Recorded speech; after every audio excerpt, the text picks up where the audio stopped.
Howdy folks, Mr. Hildebrand here, 7th grade history, and this video is to kind of review what we talked about today when we went over our Unit 5 study guide. Unit 5 is on the Roman Empire and the Western Roman Empire and how it fell apart.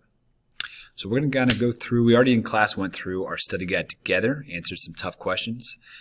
This video is just kind of review for anybody who missed Zoom or missed school because of any reason, just get you caught up.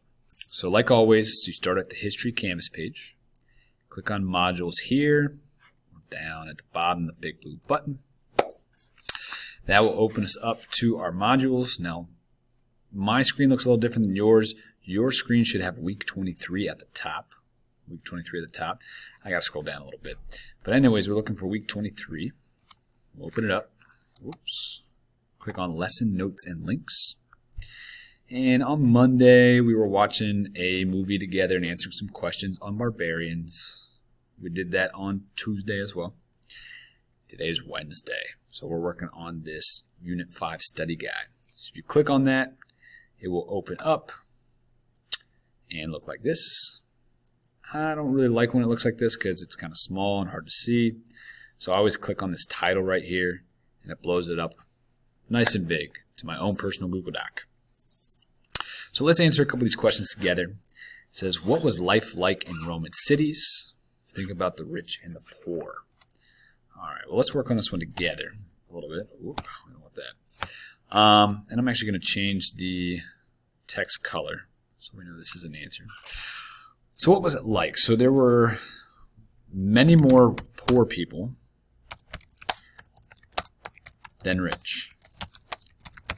Lots and lots of poor people, only a few rich. We know that the poor lived in apartments called islands. They were very big. We're talking lots of different families in these apartments, maybe up to 100 families or more. These apartment buildings would take up like a whole city block. So huge. We know that the rich lived in what's called a domus, which was kind of like a mansion. Okay, you can check out the Nearpods or your notes. And I hope everybody has a really nice note packet because you're going to be able to use that on the test. And all the info will be in one spot. So you don't have to jump around Canvas and get confused. You don't have to accidentally find the wrong info on Google. You can just look at your note packet. If your note packet is not great, email me, talk to me. I can try to help you out. So the rich lived in fancy mansions called a domus. We know that for the poor, the city was crowded. There was lots of pollution, few jobs, heavy taxes, especially on the poor people. Okay, so life was really tough. We know that both the poor and rich liked to gamble, watch sports. They had bathhouses. We talked about those kind of being like spas. They had musicals / plays. They had libraries. And kind of the big sports, let me add something to that, were chariot racing. Hook the carts up to the horses, race around the track. And chariot racing / gladiators. That's fighting to potentially the death in front of a whole crowd. So it's a lot of things they like to do for fun. What else did we talk about? Life in Roman cities. We talked about how, if we're going to talk about families, the father was in charge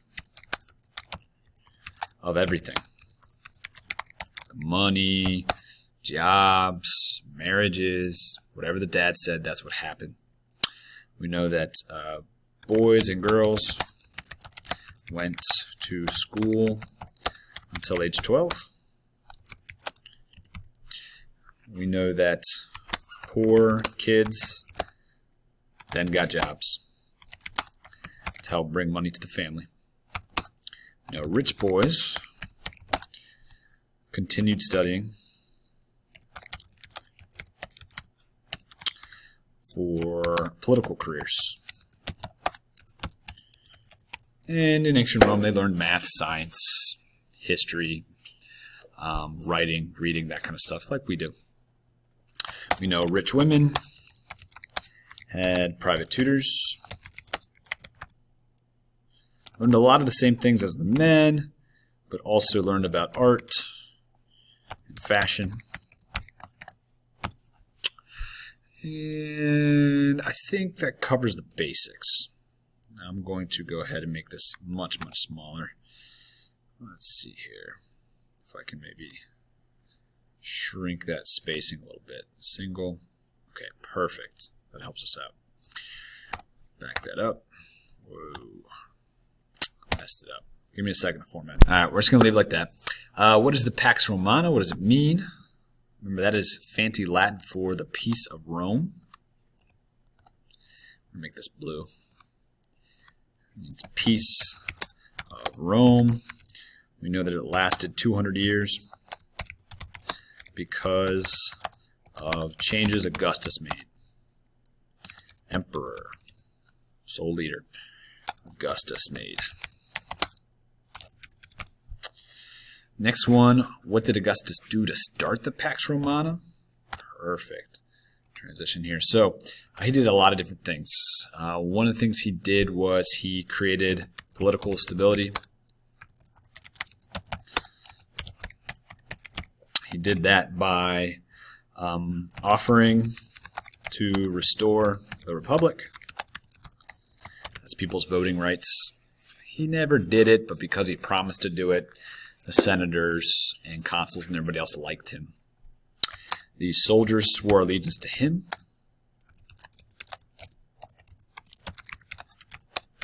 That means they weren't necessarily, they were loyal to Rome, but first and foremost they were loyal to Augustus, so they wouldn't attack him. He made jobs for slaves and freedmen, former slaves, in the government. So they liked him, cut down on slave rebellions. And then he also made people in the territories, so lands that were owned by Rome, citizens. So, I spelled territories wrong. So people who were originally non-Romans are now Romans, which is great news for them because they're fighting less wars. He's also going to do a couple things economically. He made it so that everyone used the same coins. So people weren't getting ripped off, that everybody could do business in the whole empire. He drove away the pirates, so people would not be robbed. He did that by creating a big navy. What else did he do? I know he changed some of the business laws to make it fair for Romans. He also got rid of the tariffs, or taxes, that non-Romans had to pay. That made prices cheaper. More people wanted to do business deals with Rome. And then he's also going to change some of the laws.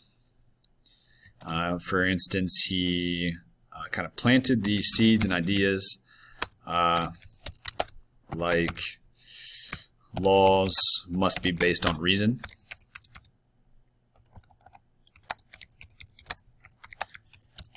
Not just because the emperor says so.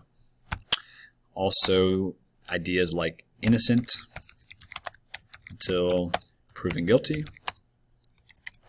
So you can't just be thrown in jail because somebody accuses you. You actually have to have a trial. There has to be evidence. The standardized laws, which basically is the same laws in the entire empire. So nobody's confused. Nobody has any excuses. All these different things are going to bring lots of peace and success for Rome for 200 years. All right. Let me move this up here. Make this a little tighter. All right, moving on to our next question. What is a parable? What is a parable? And who during Roman times used parables to teach? So a parable is a story used to teach morals or lessons about life to people. So it would be a story that would always have a special meaning, a deeper meaning, typically to teach people about their morals, their beliefs, spiritual things, religious things, or how to be a better person. And these parables were often used by religious leaders. They might be used by Roman leaders. They might be used by Jewish leaders. They might be used by, let me think. I'm struggling. I don't know if the ancient Egyptians used them. They might have. But the big one who used parables in ancient Rome that we really remember is Jesus of the Bible. Used parables to teach his followers. And his teachings became very popular. Became very popular.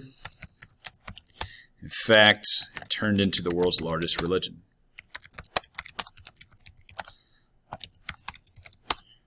I'm going to clean this up for everybody here in a second. We're going to change it to blue so you guys can see it a little easier. Oh, my bad, guys.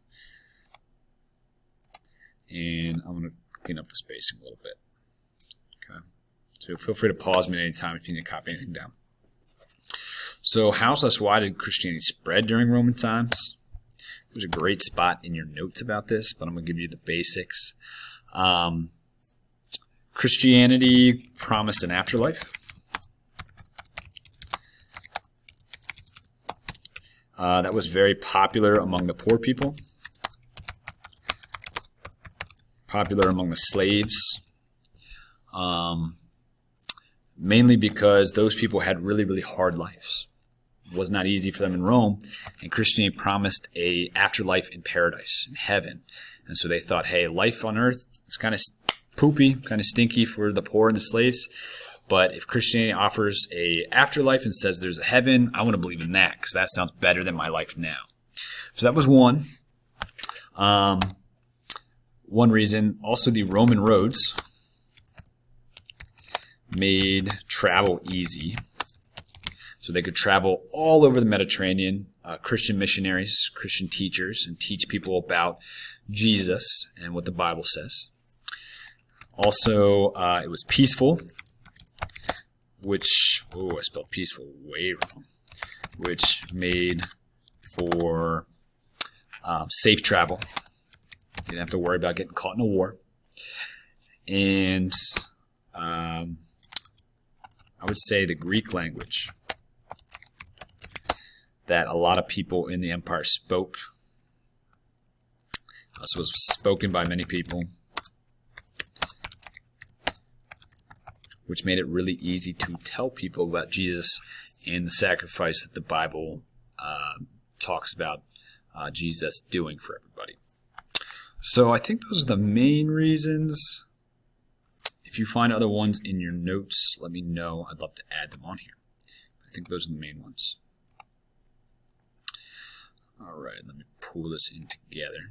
Single space. All right, let's see. Let's do one more question. If we can do it quickly.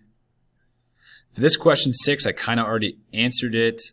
What made it popular was it promised an afterlife, promised that people would be forgiven of their sins. Sins, according to the Bible and Christian teaching, is bad things people do.